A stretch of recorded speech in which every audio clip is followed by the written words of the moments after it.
Today I'm here with a manhwa summary. It's called Prayers of the Vulgar, and I saw a rant post about it from someone I follow, and then I paused, and then I went and read reviews for this manhwa, and they were pretty much all terrible.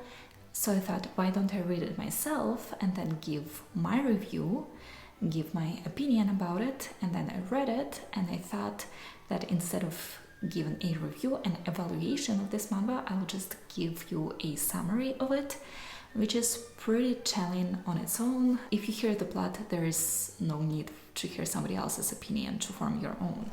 So the manhwa is called Prayers of the Vulgar. It is romance smut, which I did not know when I was diving into reading it. Maybe some other genres, drama, probably, I don't know.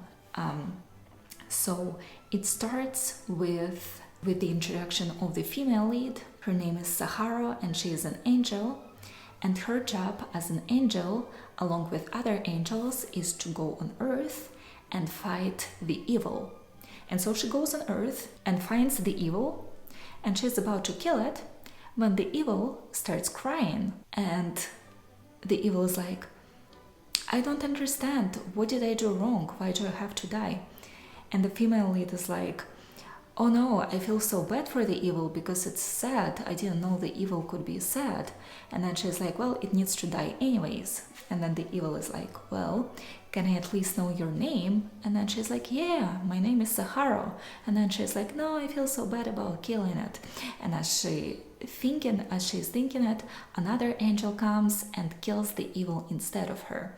And then they turn around to leave, and the female lead notices that there was a small piece of evil that was not obliterated.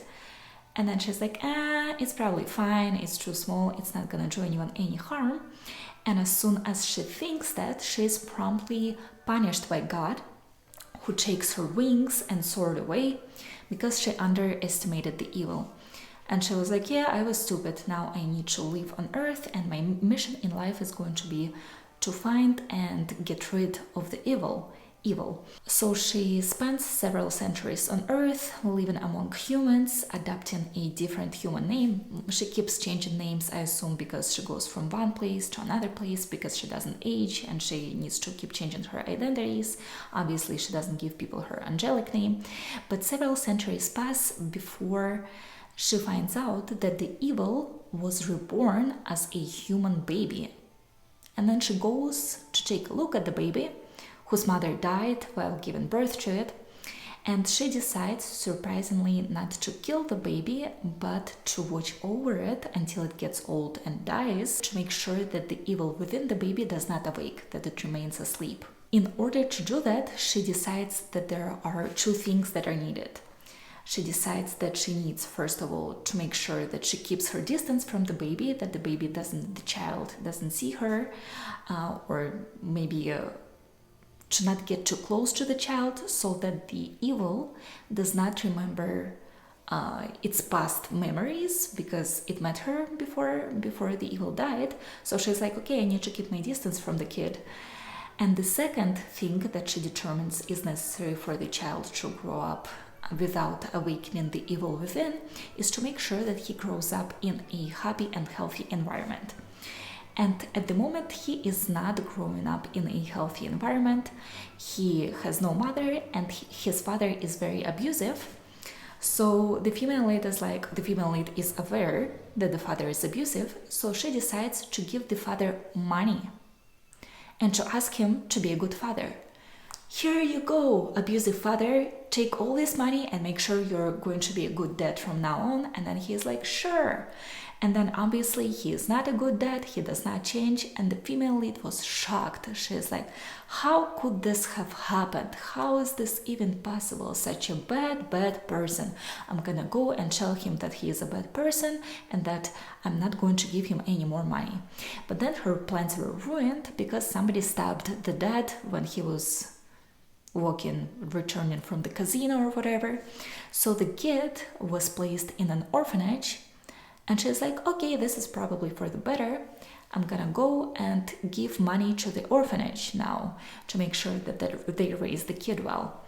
And so she pours a ton of money into this orphanage for about, like, I don't know, like 10 years, at least 5, at most 10, I think, or 12, let's say 10 years.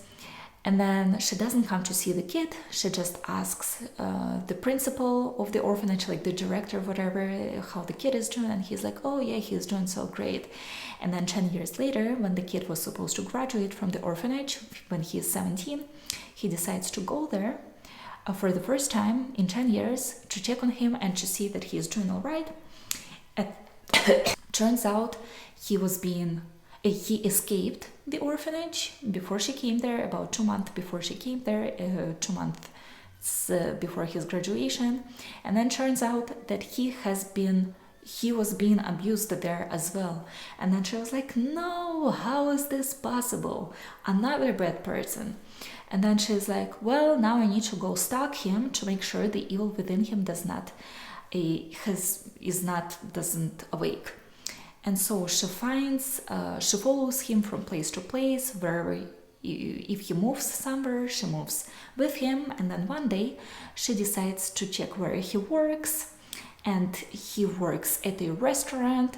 So she's like, yeah, I need to make sure I keep my distance from him. And then she goes to the restaurant where he works, and she's like, yeah, I'm gonna eat here. I'm pretty sure even though he works here, he's not going to notice me.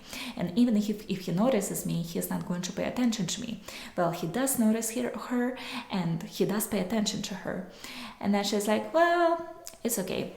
And then she discovers that he is not going to be working there much longer, from another employee at the restaurant, because she does not want to communicate with the guy directly. She's like, yeah, I need to keep my distance from him. Let me pry on his personal life. Let me ask other people what he's about to do. And she got a Bible of sorts from one of the angels that actually outlines the guy's entire life. So she doesn't really need to go and stalk him or ask people about his life, but she does anyways. She barely uses this book, so I'm not sure what it was there for at all. But anyways, she discovers that he is not going to be working in this restaurant anymore. He's going to be going on a cruise as a pianist. And then she's like, well, now I need to make sure that I don't follow him and that I keep my distance from him before going and buying the tickets for that said cruise. And so she follows the guy on the cruise, and when she's on the cruise, she's like, okay, now I really, really need to make sure that I keep my distance from him.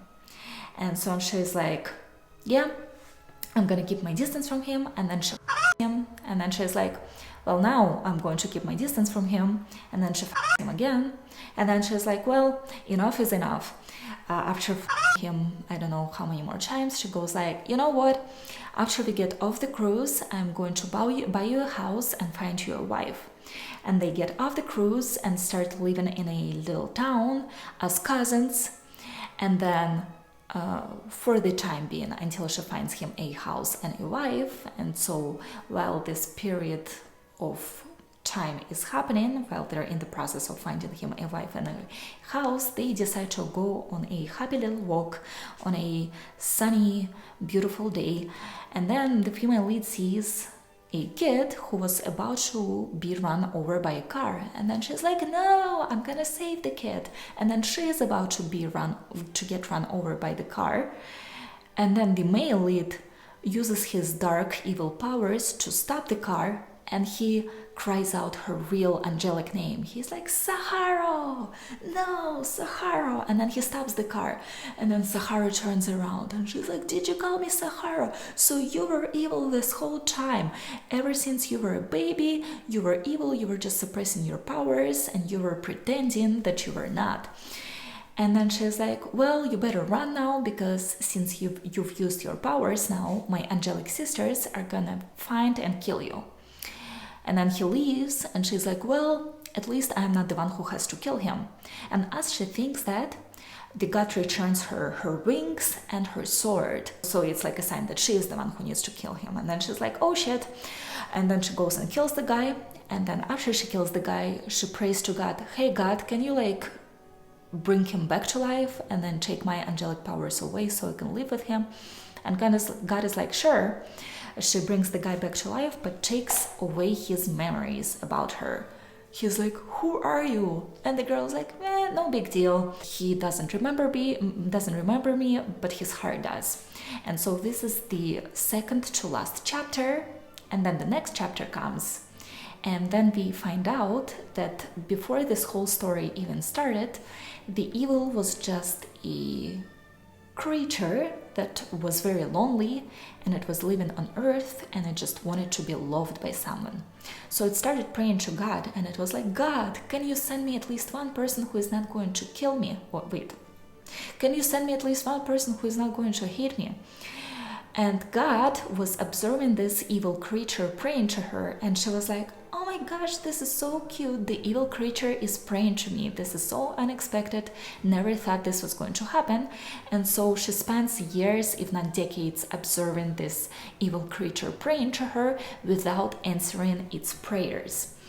And so the creature keeps on living like this, praying in the temple to God, and after it was being ignored for heck knows how many years, he goes completely nuts and actually turns evil, because before that it was mainly just pranking people. Now it started some sort of a war, and then it decided to burn the temple. And when it burned the temple, God was like, oh no, that is going too far, now we need to kill the evil. And so she sends the female lead on earth, and she's like, yeah, go kill the evil. And the female lead goes to kill him, but the story changes from what the god has planned, and the female lead falls in love with the evil, and thus the evil's prayer has been answered without God intending to answer it. And this is the end of the story. Nothing much more was mentioned about the memory loss, so I'm not sure what it was there about. What it was there for, and yeah, this is the end, and I don't think I need to give any more of my personal opinions. It is pretty clear from the plot what the story is like. Hope you enjoyed it as much as I did. Oh, and Smut was not that great either, so when I discovered it was going to be smut, I was like, okay, even if the story is bad, at least it's going to be smut. Smut was not that great. And this is all I have to say about this story. Thank you.